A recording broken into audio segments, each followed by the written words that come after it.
नमस्कार दोस्तों, स्वागत है आप सभी का डिफेंस स्कोप पर, जहां हम बात करते हैं भारत के मिलिट्री अचीवमेंट्स, डिफेंस अपडेट्स और स्ट्रेटेजिक पार्टनरशिप के बारे में। तो चलिए शुरू करते हैं बिना किसी देरी के। पहली खबर की बात करें तो एक हाईली कंट्रोवर्शियल फेसबुक पोस्ट में बांग्लादेश आर्मी के retired major general ALM Fazlur Rahman ने एक ऐसी बात कही है जो साउथ एशिया में रीजनल स्टेबिलिटी के लिए एक नए खतरे की तरह देखी जा रही है। अपने पोस्ट में उन्होंने कहा कि अगर इंडिया पाकिस्तान पर मिलिट्री एक्शन करता है तो बांग्लादेश को तुरंत इंडिया के नॉर्थ ईस्ट स्टेट्स, जिन्हें 7 सिस्टर्स कहा जाता है, उन पर अटैक कर देना चाहिए और उनको कब्जे में कर लेना चाहिए। सिर्फ इतना ही नहीं, उन्होंने ये भी सजेस्ट किया कि बांग्लादेश को इस मिशन के लिए चाइना के साथ जॉइंट मिलिट्री एक्शन की बातचीत शुरू करनी चाहिए।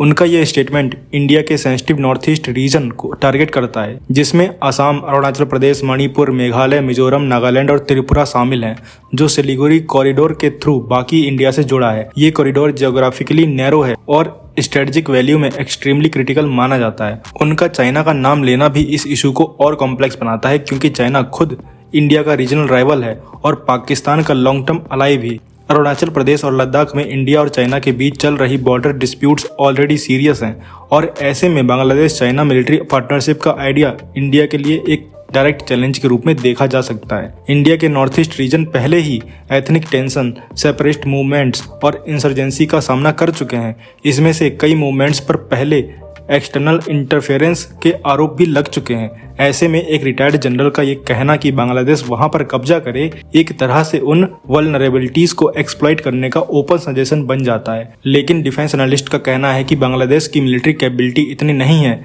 कि वो इंडिया के heavily fortified north east region में कोई भी सस्टेन्ड मिलिट्री ऑपरेशन कर सके। Eastern command of Indian army और इंडियन एयरफोर्स के बेसिस इस रीजन में काफी स्ट्रांग हैं और काउंटर इंसर्जेंसी ऑपरेशन के लिए वेल ट्रेंड भी हैं। इंडिया की तरफ से इस स्टेटमेंट पर काफी शार्प रिएक्शन आया है। सीनियर पॉलिटिकल लीडर्स और डिफेंस एक्सपर्ट्स ने इस कमेंट को इररिस्पॉन्सिबल और डिल्यूजनल बताया है। Indian ministry of external affairs के एक स्पोकपर्सन ने कहा, इंडिया अपनी सोवरेनिटी के खिलाफ किसी भी एक्सटर्नल प्रोवोकेशन का फुल जवाब देने के लिए तैयार है। ढाका के एक पॉलिटिकल एनालिस्ट ने इस पोस्ट को एक डेंजरस ओवररीच कहा, जो बांग्लादेश की इंटरनेशनल इमेज को हर्ट कर सकती है। अब तक बांग्लादेश की सरकार ने ऑफिशियली इस पर कोई स्टेटमेंट नहीं दिया है फिलहाल तो। खैर, इंडिया के पास वर्ल्ड के मोस्ट पावरफुल डिफेंस फोर्सेस हैं और नॉर्थ ईस्ट में भी इंडिया का military infrastructure extremely well established है। इसलिए ये सजेशन किसी रिटायर्ड जनरल की पर्सनल ओपिनियन तो हो सकती है, लेकिन ग्राउंड रियलिटी में इसका कोई प्रैक्टिकल वैल्यू नहीं है। लेकिन फिर भी ऐसे स्टेटमेंट्स रीजनल डिप्लोमेसी और पीस एफर्ट्स के लिए एक नेगेटिव सिग्नल देने का काम करते हैं। तो आप क्या कहोगे कि इंडिया पाकिस्तान पे अटैक कर दे तो क्या ये बांग्लादेश हम पे अटैक कर सकता है? हमारा नॉर्थ ईस्ट हमसे छीन सकता है?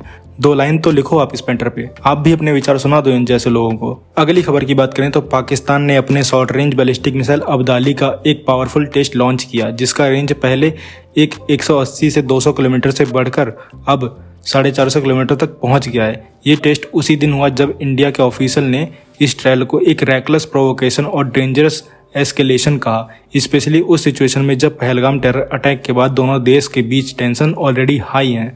पाकिस्तान के मिलिट्री ऑफिशियल ने बताया कि ये लॉन्च एक्सरसाइज इंडस के पार्ट में हुआ, जिसका मेन ऑब्जेक्टिव मिसाइल के नए नेविगेशन सिस्टम और मनोवरेबिलिटी जैसे टेक्निकल अपग्रेड्स को वैलिडेट करना था।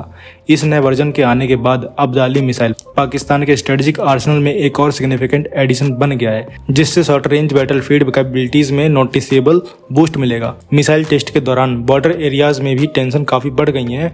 इंडिया ने पाकिस्तान पर LOC के आसपास सीजफायर वॉल्यूशन का आरोप लगाया, स्पेशली पहलगाम टेरर अटैक के बाद, जिसमें 28 लोगों की जान चली गई थी। इस इंसिडेंट के बाद इंडिया ने एक कदम और आगे बढ़ाकर इंडस वाटर ट्रीटी को सस्पेंड कर दिया, जो हिस्टोरिकली एक पीस एग्रीमेंट रहा है, और पाकिस्तान ने इस मूव को एक एक्ट ऑफ वार कहकर अपोज किया है। तो आप क्या कहोगे इस बारे में?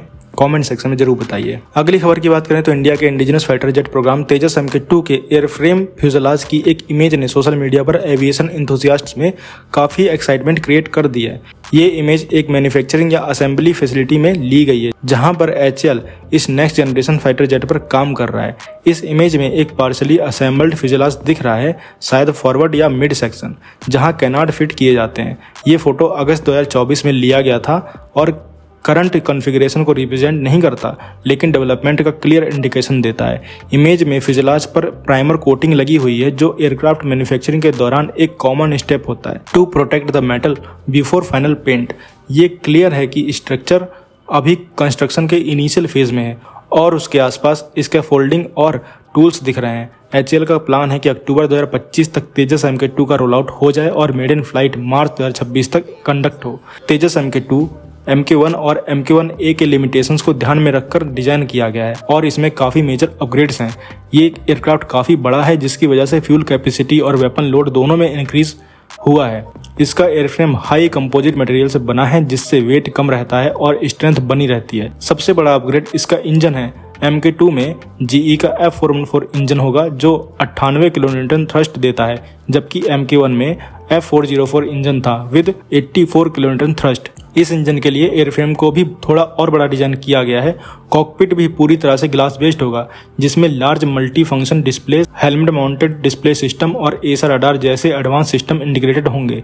MK2 का maximum take off weight 17.5 ton तक होगा, जो कि MK1 के 13.5 टन से काफ़ी ज़्यादा है। इससे पेलोड और रेंज दोनों में फ़ायदा मिलेगा, जिससे एयरक्राफ्ट का रोल काफ़ी फ्लेक्सिबल हो जाता है एयर टू एयर और एयर टू ग्राउंड मिशन दोनों के लिए।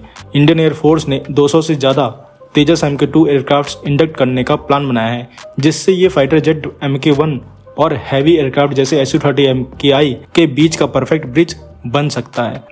अगली खबर की बात करें तो जापान ने ऑफिशियली इंडिया के साथ टॉक्स शुरू कर दिए हैं, जिसे लेकर ग्लोबल स्ट्रेटेजिक और डिफेंस सर्कल में काफ़ी इंटरेस्ट देखा गया है। ये बात हो रही है GCAP यानी ग्लोबल कॉम्बैट एविएशन प्रोग्राम की, जिसमें पहले से जापान, UK और इटली शामिल हैं। ये प्रोजेक्ट एक नेक्स्ट जनरेशन फाइटर जेट बनाने के लिए स्टार्ट किया गया है, जिसका ऑब्जेक्टिव आउटडेटेड एयर फ्लीट्स को रिप्लेस करना और एडवांस कॉम्बैट कैपेबिलिटीज को डेवलप करना है।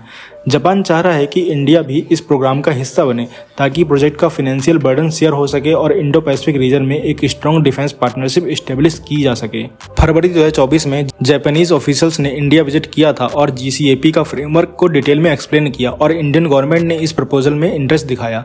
इस कोलैबोरेशन से टेक्नोलॉजी ट्रांसफर, रिसर्च कॉर्पोरेशन और इंडियन एयरोस्पेस इंडस्ट्री को काफ़ी बेनिफिट मिल सकता है। जापान का कहना है कि इंडिया एक वाइटल पार्टनर बन सकता है इंडो पैसिफिक सिक्योरिटी फ्रेमवर्क में, और दोनों देश पहले से ही जॉइंट मिलिट्री एक्सरसाइज और स्ट्रेटेजिक कंसल्टेशन में इन्वॉल्व हैं।